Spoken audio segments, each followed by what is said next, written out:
안녕하십니까. 저는요, 1999년 말부터 26년 동안 지금 현재까지 베트남 국제결혼 현지 에이전시 일을 하고 있습니다. 26년 정도 하다 보니까 이제 나이를 먹어서 은퇴를 앞두고 재능 기부한다는 마음으로 그동안의 경험을 바탕으로 한 저의 개인적인 의견을 전하고자 합니다. 제가 하는 말은요, 모든 베트남 여성을 소개하는 사람들을 비방하거나 모든 사람들이 다 그렇다거나 그런 게 아니고요. 또 결혼업체, 국제결혼 중개업체를 옹호하기 위한 것도 결코 아닙니다. 베트남 결혼 개별적으로 소개해갖고 잘 사시는 분은 아주 잘 사시고요. 국제결혼을 통해서도 못 사는 분은 못 사십니다. 하지만 제가 지금까지 겪어보고 느낀 점들을 그냥 개인적인 의견을 공유하고자 할 뿐입니다. 판단은 어디까지나 여러분의 몫이고 저는 제 생각을 솔직하게 말씀드리는 것에 지나지 않습니다. 또 제 말이 언제나 정답이라고 주장하려는 의도도 전혀 없습니다. 저는 국제결혼, 개인적인 국제결혼 의뢰는 정중히 사양합니다. 개인결혼 중개는 진행하지 않습니다. 저는 업체만 상대로 합니다. 저는 오로지 정확한 베트남 결혼의 정보 전달만으로 만족하겠습니다. 그러면 개인, 한국에 거주하는 베트남 여성의 소개와 결혼 중개, 국제결혼 중개 업체의 소개에 대한 비교 생각을 한번 해보도록 하겠습니다. 개인 소개에 대한 잘못된 환상, 한국 신랑분들이나 한국에 계신 아버님, 어머님이나 이런 분들이 개인 소개에 대한 조금의 잘못된 환상을 가지고 계십니다. 그리고 결혼중개업체를 선택해야만 하는 이유, 여기에 대해서 한번 오늘 이야기를 해보려고 합니다. 개인 소개에 대한 잘못된 환상 중에 첫 번째가요, 한국에서 살고 있는 베트남 여성이 소개하니까 안심이 된다. 업체에서 소개하는 것보다 한국에서 살고 있는 베트남 여성이 소개를 하니까 안심이 된다. 둘째, 정말 착한 신부를 소개해 줄 것이다. 한국에 살고 있는 베트남 여성의 소개를 하면은 정말 베트남에서 착한 신부를 소개해 줄 것이다. 그 다음, 먼저 서로가 알고 가면 얼마나 좋겠느냐. 베트남 가기 전에 요 화면, 휴대폰 화면 속에 나오는 여성과 요렇게 영상 통화를 해서 맞선을 하고, 몇 살이야? 학교는 어디까지 다녔어요? 키는 얼마예요? 요렇게 화면 속에 나오는 요 얼굴만 보고 맞선을 하고 서로 알고 베트남 가면은 얼마나 좋겠느냐. 그 다음에 요 화면 속에 나오는 여성과 맞선한 여성과 서로 가기 전에 카톡도 해보고 충분한 대화를 해보고 가면 좋겠다. 보통 이렇게 생각을 하시거든요. 그러니까 이게 뭐 때문에 그러냐면요, 불안합니다. 베트남 결혼하러 가시려니까 내가 가면 과연 잘 될까? 좋은 신부를 만날 수 있으려나? 정말 행복한 가정을 꾸릴 수 있으려나? 이런 불안감과 한국에 살고 있는 베트남 여성의 소개를 하니까 정말 착한 신부를 소개해 줄 것이라는 맹목적인 어떤 믿음, 거기에 따라 가지고 이 개인적인 소개를 선호하시는 분들이 종종 있습니다. 그 다음에 이렇게 맞선을 하시면은요, 상대 신부 후보자의 내면을 절대로 볼 수가 없습니다. 지난번 영상에서 제가 영상 맞선과 현장 맞선에서 말씀드렸죠. 이 휴대폰 속에 여기에 나오는 얼굴을 보고 이 사람의 내면을 전혀 볼 수 없습니다. 딱 휴대폰 화면에 나오는 이 얼굴입니다. 요것만 보고 이 사람의 내면을 어떻게 볼 수 있겠습니까? 전혀 볼 수 없는 상태입니다. 그 다음에 만약에 이 신부와 휴대폰 맞선을 보고 베트남에 와서 이 신부를 만나면 베트남에서 소개했는 여성과 한국에 살고 있는 베트남 여성이 이 여성을 소개했죠. 이 소개했는 여성과 이 신랑분이 같이 베트남에 와서 이 휴대폰 속에 있는 여성과 만나게 되면은요, 딱 1대1로 보게 되는 거잖아요. 다수의 다른 신부를 맞선할 수 있는 기회를 완전히 상실하게 되는 거잖아요. 정말 베트남에 왔는데 영상 속의 맞선이 정말로 괜찮아 보여 왔는데 여기 실물을 보니까 이렇다 가상을 했어.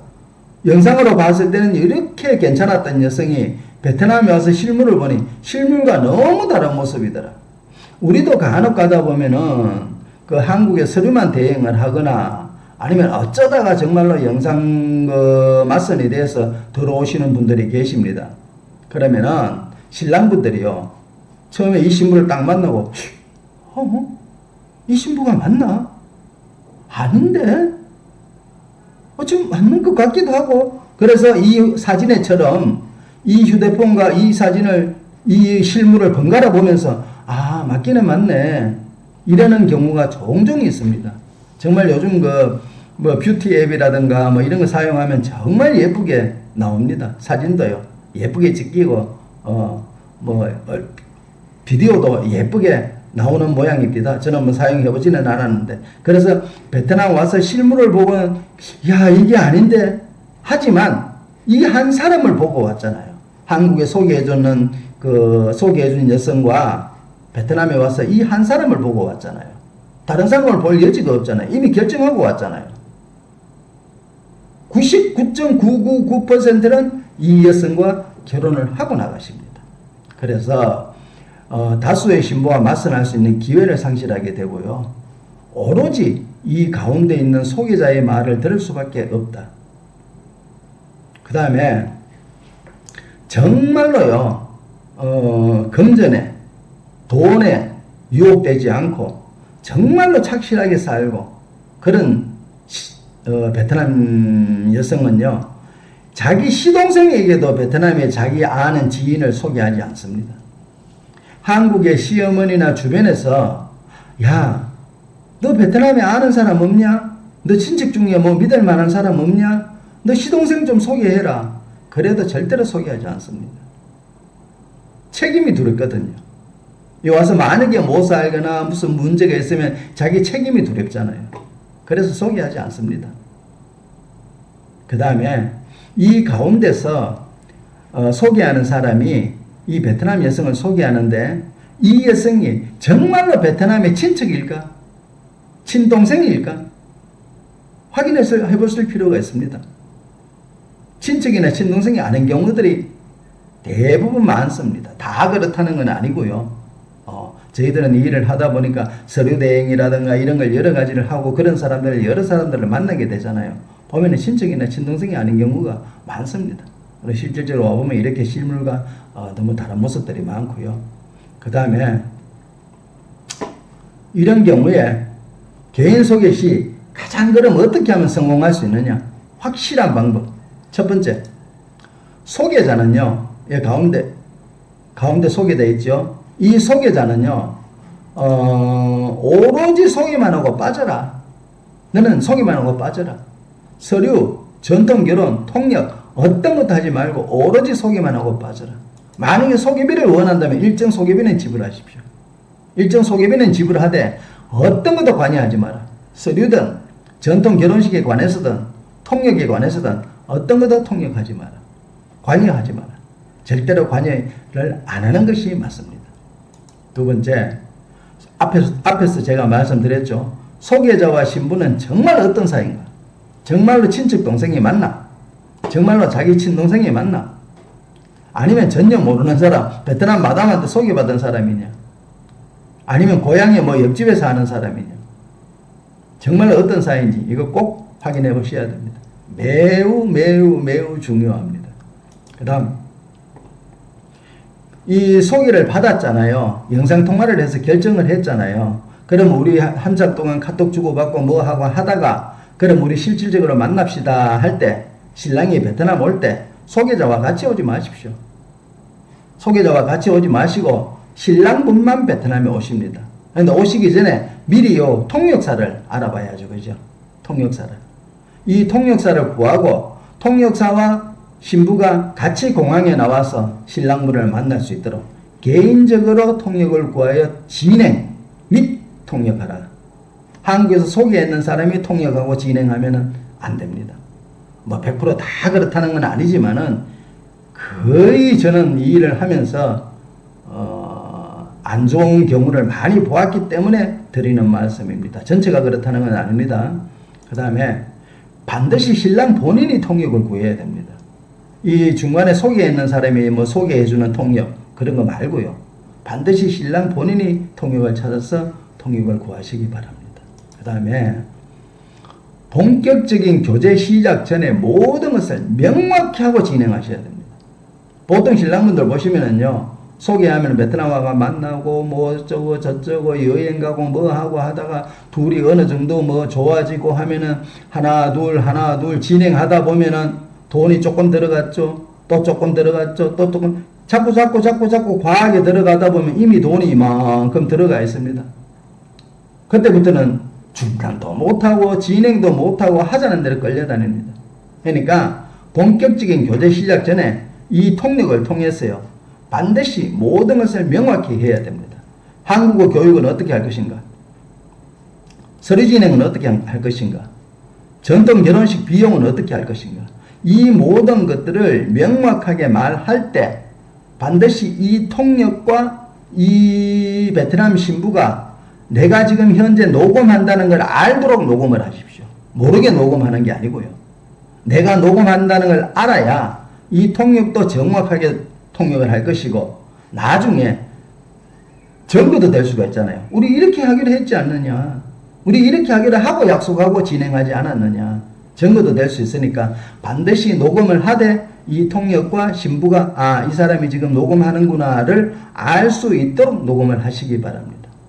그 다음에 한국어 교육 이거는요, 저는 뭐 저한테 오라는 소리가 아닙니다. 어떤 업체를 찾으시든 업체의 기숙사에 이 신부를 입소시키는 게 저는 맞다라고 생각을 합니다. 왜냐하면 신부들은 보통 고향에 있거든요. 고향에는 세종학당 공부하는 곳이 없습니다. 고향에서 공부하는 것은 전부 토픽 일반 학원에서, 일반 한국어 학원에서 공부해서 토픽 시험을 칩니다. 그럼 집에서 왔다 갔다 하게 되잖아요. 저는 그거는 반대입니다. 업체 기숙사를 알아보고 신부를 업체 기숙사에 입소를 시켜야만이 한 4개월 정도 이 신부를 볼 수가 있습니다. 시골 고향집에 있으면 볼 수가 없잖아요. 업체 기숙사에 있어야만이 이 신부의 결혼에 대한 진정성, 이 신부의 됨됨이, 사람, 이걸 볼 수가 있는 겁니다. 그래서 가능하면 업체 기숙사에 입소시키는 걸 저는 적극 권장을 합니다. 그래서 한국어 교육도 반드시 당신은 업체 기숙사에 들어가서 한국어 교육을 해야 됩니다. 못을 받고 서류 진행은 내가 알아서 하겠습니다. 서류 진행도 신랑이 한다고 하고요. 전통 결혼식 비용, 특히 이 전통 결혼식 비용은 폐물, 반지, 목걸이 어떤 거 다 포함해서 얼마에 진행하겠습니다를 미리 확정을 해놔야 됩니다. 보통 시작하기 전에 이거 확정하고 진행하는 사람 없잖아, 그죠? 그러면 이거 진행하고 이미 돈이 들어갈 건 어느 정도 들어가고 했는 상태에서 나중에 전통 결혼식 할 때 1,000만 원 내라, 2,000만 원 내라 하는 사람 허다하게 봤습니다. 전통 결혼식 비용만.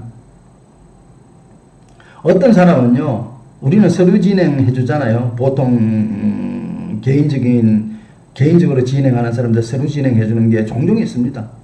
그런데 보면은요, 뭐 5천만 원 들어갔네, 6천만 원 들어갔네 하는 거는 보통이고요. 최고 들어갔는 사람은 저는 1억까지 들어간 사람을 봤습니다. 아니 왜 돈을 그만큼 들어갑니까?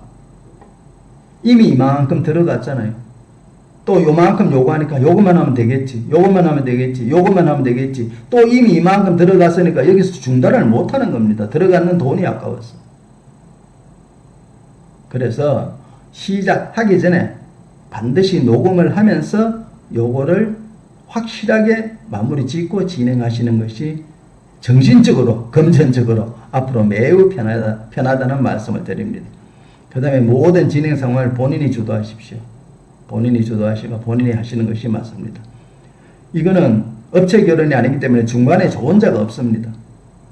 뭐가 잘못됐을 때 본인이 잘못됐는지를 잘 모릅니다. 어떤 문제가 있을 때 이걸 어떻게 해결하고 어떻게 뚫고 나가야 될지 잘 모릅니다. 중간에 좋은 자가 없습니다. 그러니까 절대로 끌려다니지 말고 모든 상황을 본인이 주도하시기 바랍니다. 그 다음에 절대로 과도한 현금 지출 금지. 아까 앞에서 말씀드렸죠, 그죠? 어떤 분 최고 1억까지 나가시는 분을 봤습니다. 5천만 원, 6천만 원 쉽게 나갑니다. 그런 분들 여러 봤습니다. 그래서 절대로 과도한 현금 지출하지 마시고 처음 시작 전에 모든 걸 녹음하시고 딱 마무리 짓고 그게 안 되면 시작 자체를 안 하셔야 됩니다. 좋은 마음으로 선의의 마음으로만 진행을 하시면 나중에 국제결혼 중개업체를 하는 것보다 돈이 몇 배가 들어갈 수가 있습니다. 그 다음에 아까 말씀드린 대로 아니다 싶으면 과감한 중단을 할 줄도 알아야 됩니다. 언제라도. 그 다음에 이번에는 결혼중개업체를 선택해야만 하는 이유를 말씀드리겠습니다. 결혼중개업체를 선택하시면요, 이런 식으로 옆에 보이죠? 이렇게 맞선보는 이런 식으로 현장에서 직접 여러 명의 후보와 신부 후보와 직접 맞선이 가능합니다. 앞에서는 딱 한 사람 보고 오는 거잖아요, 그죠? 근데 결혼중개업체에서 보면은 이렇게 여러 명의 신부 후보를 맞선을 하고 그 중에서 가장 나와 합당한 신부 후보와 결혼을 진행할 수 있게 되는 것입니다. 그 다음에 진행 중에는 정해진 프로세스가 있다. 업체에서는 정해진 프로세스가 있잖아요, 그죠? 맞선하고 어떻게 하고 기숙사 들어가고 한국어 교육하고 서류 진행하고 그 다음에 시골의 전통 결혼증명서 사인하고 전통 결혼식하고 비자 접수 딱딱딱딱 정해진 프로세스가 있잖아요. 그대로 진행을 하잖아요. 그 다음에 업체 결혼을 하시면은요, 중간에서 조언 및 교통 정리를 해준다. 이게 정말 중요합니다. 만약에 결혼을 하고 두 사람이 어떤 문제가 있을 때, 어떤 뭔가 잘못된 길로 갈 때, 중간에서 조언을 해줄 수가 있습니다. 왜? 그동안에 워낙에 많은 경험이 있기 때문에. 그 경험 많은 선생이 없다고 하잖아, 그지요? 정말 좋은 선생이 있는 겁니다. 그래서 수많은 경험을 겪어본 그걸 바탕으로 해서 조언을 해주고, 이럴 때는 이렇게 가고 좌로 가고 우로 가고 직진하고 교통정리를 해줄 수가 있습니다. 이게 정말로 옆에서 큰 힘이 됩니다. 그 다음에 앞에 말씀드린 대로 수많은 경험으로 지뢰밭을 미리 탐지가 가능합니다. 와, 이거 지뢰밭이다. 이건 아니다 싶으면 중간에서 그만두게 할 수도 있는 것이 업체가 하는 역할입니다. 신랑하고 수시로 대화하고 상담하고 하면서 이 지뢰밭을 피해갈 수 있는 길을 업체에서 만들어줄 수도 있는 것입니다. 그 다음에 업체는 이 결혼이 잘못되면 책임이 있습니다. 하지만 한국에서 한국에 있는 신부가 고향에 있는 사람을 소개를 해줬다, 알았다. 어디에 책임을 묻겠습니까? 책임이 없습니다. 전혀 책임이 없습니다. 그래서 가능하면 결혼을 하시려면은 업체를 통해서 하시는 것이 여러모로 이득 있고 좋다, 안전하다. 그렇다고 뭐 베트남 여성이 베트남 지인을 소개해서 결혼하는 게 전부 다 아니다는 건 아닙니다. 그 중에서도 정말로 행복하게 사시는 분들 있습니다. 있지만 확률적으로 봤을 때 내가 서류 진행해주면서 겪은 경험으로 봤을 때 이런 문제점들이 많이 발생하더라 하는 것입니다. 그래서 앞으로 정말 행복한 결혼하셔서 행복한 가정 꾸미시길 바라겠습니다. 고맙습니다.